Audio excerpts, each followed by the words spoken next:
I'm pleased to share a few thoughts with you at the start of this year's International Parliamentary Conference, hosted by the United Kingdom branch of the Commonwealth Parliamentary Association.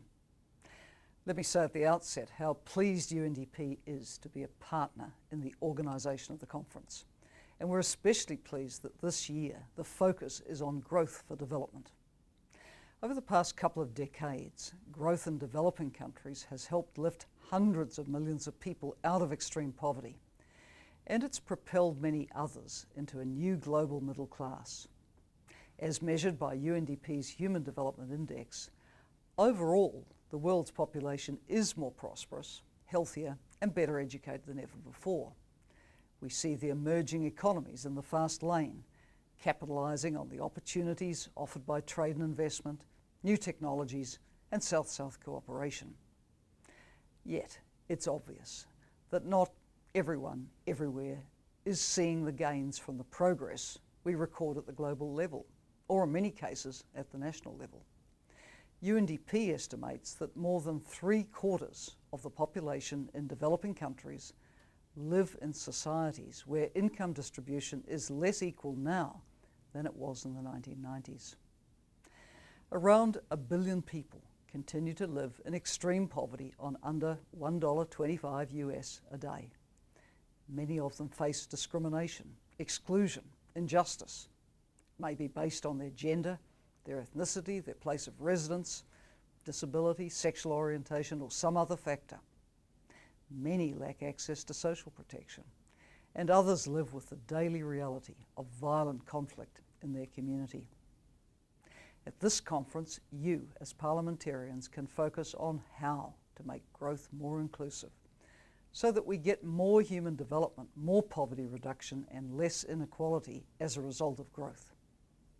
The truth is that this will not happen automatically.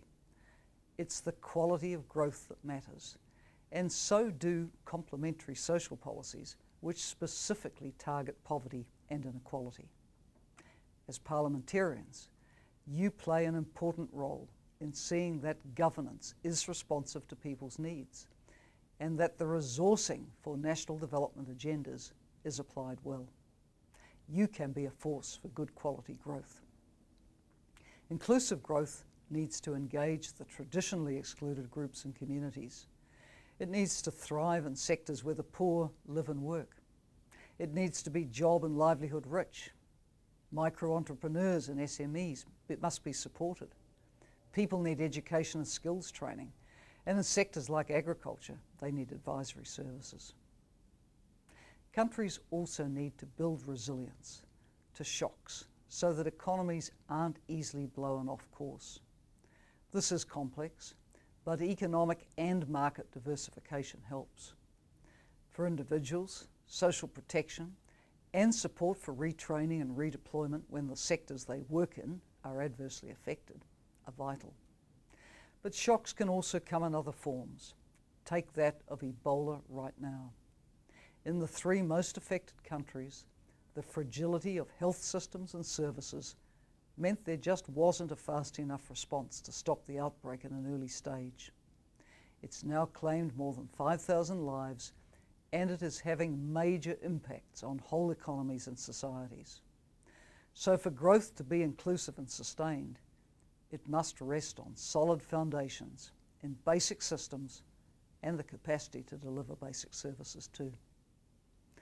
The new Global Development Agenda will be about promoting poverty eradication in the context of sustainable development. So, we have to add sustainability to our concept of good growth.